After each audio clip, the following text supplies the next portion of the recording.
শুরু করছি চিত্তচিরের চৈত্র মাস। লিখেছেন মম সাহা। চাঁদনি আপার দেবর আমার বুকে হাত দিয়েছে আপা। আমি খুব ব্যথা পেয়েছি জানো। কি বিশ্রী ছোঁয়া। 7 বর্ষীয় ছোট মেয়ের মুখে এমন বিশ্রী একটা কথা শুনতেই শরীরটা শিরশির করে কেঁপে উঠল চিত্রার। ঘমাত্ম মুখখানা রাগে লাল বর্ণ ধারণ করলো। বোনের দিকে দৃষ্টি দিতেই দেখলো ছোট্ট মেয়েটা কেমন গুটিসুটি মেরে আছে। তাড়াতাড়ি বোনকে নিজের 2 হাতে আগলে নিল সে। হতভম্ব কণ্ঠে বলল, দেখি তো আমার চেরি সোনা, জামাটা একটু সরাও, আপা একটু দেখি। সবচেয়ে নিকটতম ভরসার স্থান পেয়ে মেয়েটা নির্দ্বিধায় জামা সরালো। জামা সরাতেই আটকে উঠল চিত্রা। কেমন লাল হয়ে গেছে মেয়েটার সাদা ধবধবে চামড়াটা। কি ভীষণ বিশ্রী ভাবেই না ছুঁয়েছে এতটুকু বাচ্চাকে। ভাবতে ঘৃণায় টাইটম্বর হয়ে গেল চিত্রার শরীরের প্রতিটি উপশিরা। খেপে উঠল সে। অথচ বাড়ি ভর্তি এত মানুষ। ঝোঁকে বসে কিছু করে বসলে তার খেসারত না আবার ছোট চেরিকে দিতে হয়। বিরক্ত রাগ দুটো অনুভূতি মিলেমিশে একাকার। যখন আন্দোলন শুরু হলো চিত্রার মস্তিষ্কে, তখন বাহির থেকে তার ডাক পড়ল। আজ তার বড় বোন চাঁদনির গর্ভকালীন সময়ে 7 মাস পূর্ণ হওয়ার ছোটখাটো একটা অনুষ্ঠানের আয়োজন করা হয়েছে। সেই অনুষ্ঠানে চাঁদনির শ্বশুর বাড়ির লোকজনও এসেছে। অবশ্য তার আপন বোন না চাঁদনি, তার বড় চাচার মেয়ে হলো চাঁদনি আপা। আর ছোট্ট চেরিও তার আপন বোন না, তার ছোট চাচার মেয়ে হলো চেরি। চেরির পুরো নাম হলো তোফা, কিন্তু আদর করে সবাই বাচ্চাটাকে চেরি বলে। আর মেয়েটা চেরি ফলের মতনই সুন্দর, আদরে গোলগাল। তাই তো এতটুকু বাচ্চাকেও আজ বাজারে ছোঁয়ার শিকার হতে হলো। চিত্রার পরিবারটা বেশ বড় পরিবার বলা যায়। চিত্রার মা বাবা, ছোট চাচা চাচি, বড় চাচা চাচি, চিত্রার আপন বড় ভাই তুহিন, বড় চাচার ছেলে 2 জন দিহান আর ত্রিশান, ফুপি আর ফুপার একমাত্র ছেলে সবচেয়ে ছোট সদস্য অয়ন, চেরির আরেকজন বড় বোন যে চিত্রারও বড় ওহি আপা, এবং চিত্রা নিজে। চাঁদনিও বড় চাচার মেয়ে, কিন্তু তার বিয়ে হয়েছে বিধায় তাকে এই পরিবারের দলে আর টানা হয় না, কারণ সে এখন অন্যের ঘরের। একমাত্র চাঁদনির বিয়ে হওয়ার ফলে এত বড় পরিবারের একজন মাত্র সদস্য কমেছে। আপা, আম্মু শুনলে তো আমারে বকবে তাই না? আম্মু তো বলে দুষ্টামি করতে না, এত অচেনা কারোর সাথে খেলতে না। আমি কিভাবে জানবো ওই ভাইয়াটা আমাকে চকলেটের কথা বলে এমন ব্যথা দিবে? আমি আর দুষ্টুমি করব না আপা।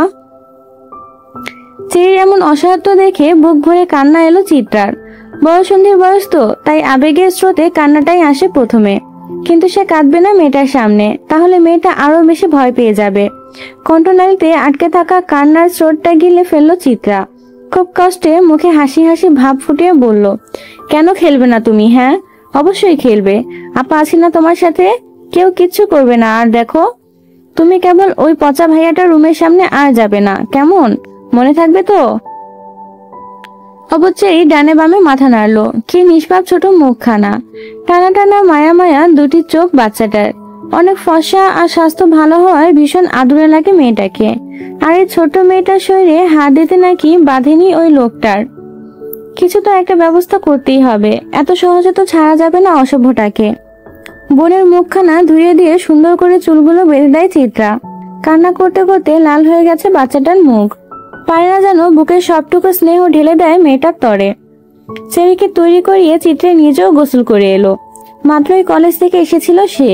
সামনে উচ্চ মাধ্যমিক পরীক্ষা তার, তাই এখন নির্বাচনী পরীক্ষা অনুষ্ঠিত হচ্ছে কলেজে। সে সুবাদেই বাড়িতে অনুষ্ঠান থাকা সত্ত্বেও তাকে কলেজে যেতে হয়েছিল।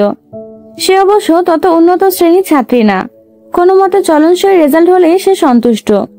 ভাদ্রের উত্তপ্ত গরমে পরিবেশ ঘমাত্ম, আর সেই গরম দিয়ে এসে হুট করে এমন ঘটনার সম্মুখীন হওয়াতে বিরক্তিতে তেতোভাব চলে এলো তার শরীরে। গোসল করায় আপাতত কিছুটা শান্তি মিলছে। গোসল করে লাল টকটকে একটা 3 পিস পরল চিত্রা। অতঃপর চেরির হাত ধরে বাড়ির বাগানের দিকে এগিয়ে গেল। মূলত অনুষ্ঠানটা সেখানেই। বিরাট আয়োজন করা হয়েছে চাঁদনির জন্য। কত রকমের খাবারের যে আয়োজন করা হয়েছে তা হিসাব করেও শেষ করা যাবে না যেন। চিত্রা ছুটে এসে ধপ করে তার আপুর পাশ ঘেঁষে বসে পড়ল। চিত্রাকে দেখে ভারী পেটের গোলগাল ফর্সা ধবধবে চাঁদনি মুচকি হাসলো। বাম গালটা টেনে দিয়ে বলল, কই ছিলি চিতাবাগ? এতক্ষণ লাগিয়ে কি পরীক্ষা দিয়েছিস শুনি? পরীক্ষাকে এত সিরিয়াস নেওয়ার মেয়ে তো তুই না, কি ব্যাপার শুনি? বড় আপার দিকে আর চোখে তাকিয়ে মুখ বাঁকালো চিত্রা। বেশ ভাব নিয়ে বলল, তোমাদের মতন জজ ব্যারিস্টার হওয়ার মতো ছাত্রী হয়তো না, তাই বলে কি পাশ মার্কটা তুলবো না? বাবাকে তো চেনো, ফেল করার অপরাধে না আবার জেলে দিয়ে দেয়। নিজের ক্ষমতায় যে দাপট দেখায় সে। চিত্রার কথায় হাসলো চাঁদনি। মেয়েটা তার বাবাকে তেমন পছন্দ করে না বলা যায়, বেশ ভয় পায়। একমাত্র নিজের বাবাকে ছাড়া পুরো পৃথিবীকে উত্ত্যক্ত করার ক্ষমতা ওর আছে। বাবার সাথে ওর যে শীতল একটা যুদ্ধ প্রতিনিয়ত হয় তা সবারই জানা আছে। তবুও নিজের বাবাকে তো আর এমন কথা বলা শোভা পায় না। সেজন্যই চাঁদনি চোখ রাঙালো, ছোট্ট ধমক দিয়ে বলল, এমন বলে না চিতাবাঘ, তুই না ভদ্র মেয়ে। হ্যাঁ, আমি কি তা অস্বীকার করেছি? ভদ্র বলেই তো পিছে পিছে বলছি, অভদ্র হলে তো মুখের সামনে বলতাম। কথাটা বলেই ফিচকে হাসলো চিত্রা। চাঁদনি চেয়েও রাগি রাগি মুখ করে রাখতে পারলো না। চিত্রাটা এমনই, যেখানে থাকবে সেখানেই হাসির মেলা বসবে। চাঁদনি আর চিত্রার কথার মাঝে চোখের গোল চশমাটা ঠেলতে ঠেলতে হরেক পদের ভাজার থালা নিয়ে উপস্থিত হলো ওহি। ঘাড় অব্দি চুলগুলো গরমে বেশ বিরক্ত করছে তাকে। ওহির মুখমণ্ডলে একটা নিষ্পাপ নিষ্পাপ ভাব থাকে সব সময়, আর মেয়েটা বেশ গম্ভীরও। বড় পিতলের থালাটার মাঝে 7 রকমের ভাজি। ভারী থালাটা চাঁদনির সামনে রেখে ক্ষান্ত হলো সে। সব খাবার আপাতত চলে এসেছে। থালাটা রেখে নিজের ওড়না দিয়ে মুখ মুছলো ওহি। চেরিকে নিজের দিকে টেনে নিয়ে ছোট্ট কণ্ঠে বলল, তোমার খিদে লেগেছে চেরি? আপাকে তোমাকে খাবার খাইয়ে দিব? ছোট্ট চেরি ওহির কোমরের দিকে জামা আঁকড়ে ডানে বামে মাথা নাড়িয়ে বলল, বড় আপার খাওয়া হোক, তারপর আমি খাবো, চিত্রা আপা খাইয়ে দিবে। চেরির কথাটা ভালো লাগলো না ওহির। বিরক্তিতে নাক মুখ কুচকে বলল, তোমার চিত্রা আপা নিজের খাবার নিজে খেতে পারে নাকি যে তোমাকে খাইয়ে দিবে? ওহির কথা মুখ ভেঙচি কাটলো চিত্রা। চেরির দিকে তাকিয়ে মুখ ফুলিয়ে বলল, তোমার মেজো আপা অনেক খেতে পারে বুঝলা, তাই তো এমন কাঠির লাহান শুকনা। এই চিত্রা, কেমন ভাষার ব্যবহার করছিস বাড়িতে? তোর সাথে থেকে চেরি ওসব শিখে। ওহির নাক মুখ ছিটকানোর কথায় ফিক করে হেসে দিল চিত্রা। হাসতে হাসতেই বলল, ছোট আপা তুমি তো শিক্ষক হবে তাই না? তোমার সাথে পারফেক্ট মানাবে সেই পেশা। এখনই তোমার মাঝে একটা মাস্টারনি মাস্টারনি ভাব আছে। সমস্যা নাই, তুমি আমাদের দিয়ে প্রথম প্র্যাকটিসটা করতে পারো, আমরা মাইন্ড করব না। চিত্রার কথার তালে চাঁদনিও হাসলো। ওহি কপাল কুঁচকে দাঁড়িয়ে রইল উত্তরবিহীন। চিত্রার সাথে কথা বলাটাই একটা বোকামি, আর ওহি বরাবরই নিজেকে ভীষণ চালাক দাবি করে। পুরো বাগান ভর্তি নিজেদের বাড়ির মানুষই গিজগিজ করছে। মাত্রই অনুষ্ঠান শুরু হবে। হুট করে কোট প্যান্ট পরা চাঁদনির দেবরটা হাজির হলো। ধপ করে বসে পড়লো চিত্রার পাশে। তাকে দেখতেই গুটিয়ে গেল ছোট্ট চেরি। চিত্রারও হাসি হাসি মুখে অমাবস্যা নামলো। মুখ আধার করে সে চাঁদনির পাশ থেকে উঠে চেরির সাথে দাঁড়ালো। চাঁদনির দেবর মহিন সবার দিকে তাকিয়ে কোমল হাসলো। গদগদ কণ্ঠে চিত্রার উদ্দেশ্যে বলল, আরে আরে বিয়ান সাহেব, উঠে পড়লেন যে? আমার পাশে বসলে কি ক্ষয় হয়ে যাবে নাকি শরীর? চিত্রা মুখ বাঁকালো, অন্যদিকে তাকিয়ে বলল, আপনার তো অনেক কারেন্ট, যদি শক খেয়ে যাই। চাঁদনি কোনো মতে নিজের হাসি মুখ বজায় রাখলো। বোনের এমন ভঙ্গির কথা তার যে তত পছন্দ হয়নি সেটা প্রকাশ না করার অপ্রাণ চেষ্টা চালালো। চিত্রার বড় ভাই তুহিন এগিয়ে এলো বোনদের দিকে। বেশ গম্ভীর স্বরে বলল, চিত্রা যা তো একটু ছাদে। ছাদের মরিচ গাছ থেকে কালো কালো কয়েকটা মরিচ তুলে আন। জানিস না চাঁদনির মরিচের ঘ্রাণ পেলেই খুশি হয়ে যায়। যা নিয়ে আয়। ভাইজান, বড় আপার পেটে ছোট্ট বাবুটা ঝাল খেতে পারবে? চেরির প্রশ্নে হাসলো তুহিন। মাথায় আদুরে হাত বুলিয়ে বলল, হ্যাঁ খেতে পারবে চেরি, ও তো খুব সাহসী বাবু, তাই পারবে। ঝাল না খেলে বড় হবে কিভাবে? ঝাল না খেলে বড় হওয়া যায় না বুঝি? এজন্যই কি বাহার ভাই এত ঝাল খায়? তাই তো বলি, বাহার ভাই এত বড় কেন? তুহিন মিষ্টি হেসে চেরির গাল টেনে দিল, অতঃপর চোখের ইশারায় চিত্রাকে মরিচ আনার তাগাদা দিল। যেই না চিত্রা যেতে নিবে তন্মধ্যে চিত্রার বড় চাচি হাজির হয়। ব্যতিব্যস্ত কণ্ঠে বলে, আহা, দুপুর হয়ে এলো যে, অনুষ্ঠান শুরু করতে হবে। চিত্রা মা, যা তো বাহারকেও ডেকে নিয়ে আয়। এক দৌড়ে যাবি, আবার এক দৌড়ে আসবি, যা।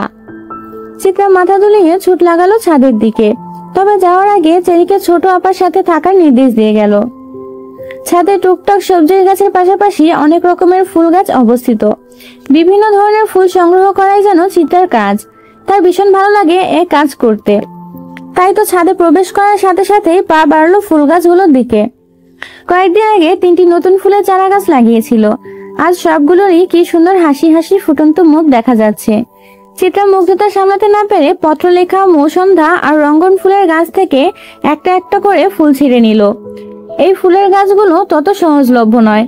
কিছুদিন আগে যখন সে এই 3টা ফুলের গাছের জন্য হা হুতাশ করছিল, তখনই ছাদে দেখা যায় এই ফুলের গাছ। চিত্রা জানে ভাইজান বা বড় চাচা ছাড়া আর কেউ এই কাজ করবে না, কারণ তারা দুজনেই চিত্রার সকল আবদার পূরণ করার জন্য সর্বদা সচেষ্ট থাকে। আর চিত্রার আবদারটাও যেন তাদের কাছেই।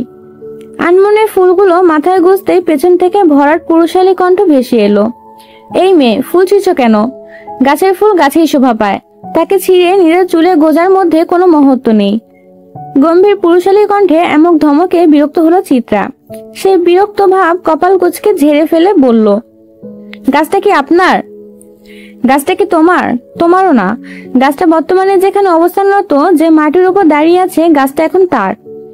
লোকটা যে বরাবরের যুক্তিতে পারদর্শী চিত্রা তা জানে, তাই এই গম্ভীর মানবকে বিব্রত বোধ করতে কুটিল হেসে বলল, তাহলে আপনিও তো আমার বাড়িতে অবস্থান করছেন, তাহলে আপনি কি আমার?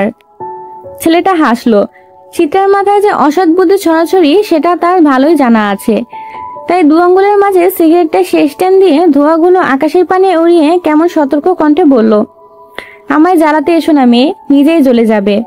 চিত্রা মুখ ভেঙচি কাটলো, গোমরা মুখে বলল, নিচে আপার অনুষ্ঠান শুরুর পর্যায়ে, আপনাকে ডাকছে বড় চাচি। আমি গিয়ে কি করব? তোমার আপা কিভাবে এত খাবার খায় সেটা দেখবো? চিত্রার পাড়াতে পাড়াতে বিরক্তির ভাব বাড়লো। মরিচ গাছের দিকে যেতে যেতে বলল, একদম আপনার গাছের ভাব আমায় দেখাবেন না। যেতে মন চাইলে যাবেন, না হয় যাবেন না। অনুষ্ঠান তো আর আমার না যে আমি আপনাকে হাতে পায়ে ধরে নিয়ে যাব। আর তাছাড়া আপনি তো সবসময় বাসায় থাকেন না, আজ আছেন বলেই ডাকছে। আমি গেলে তো তোমার হিটলার বাপটার নাক মুখ কুচকাবে।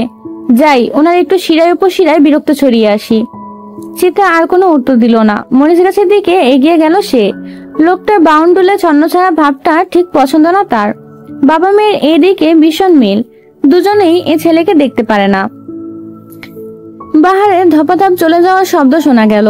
যেতে যেতে বলল, শুনো মেয়ে, আমি ছুঁয়ে দিলে পরে অকারণেই যাবে ঝরে, গলে যাবে যে বরফ গলে না। চিত্রা তাকিয়ে রইল লোকটার দিকে। শ্যামলা ছিপছিপে গড়নের লোকটার এমন ক্ষুদ্র ক্ষুদ্র জিনিসগুলোই যেন বয়সন্ধির আকর্ষণ। মাথা ভর্তি ঝাঁকড়া চুলগুলো কেমন হেলে দুলে পড়ছে। সিগারেট ফুঁকে যাওয়া পোড়া ঠোঁটো যেন আরেক প্রকারের মাদকতা আছে। পুড়ে যাওয়া গাঢ় খয়েরি রঙের টকটকে বহুরূপী ডালিয়া মনে হয়। চিত্রার ভাবনার মাঝেই নিচ থেকে হইচই ভেসে এলো। চিত্রা দৌড়ে ছাদের কার্নিশ ঘেঁষে নিচে তাকাতেই দেখলো মহিন গাল ধরে দাঁড়িয়ে আছে, আর তার সামনে বেশ গা ছাড়া ভাব নিয়ে 2 হাত পকেটে গুজে দাঁড়িয়ে আছে বাহার। উফ, সত্যি লোকটা জ্বালিয়ে দিবে একদিন।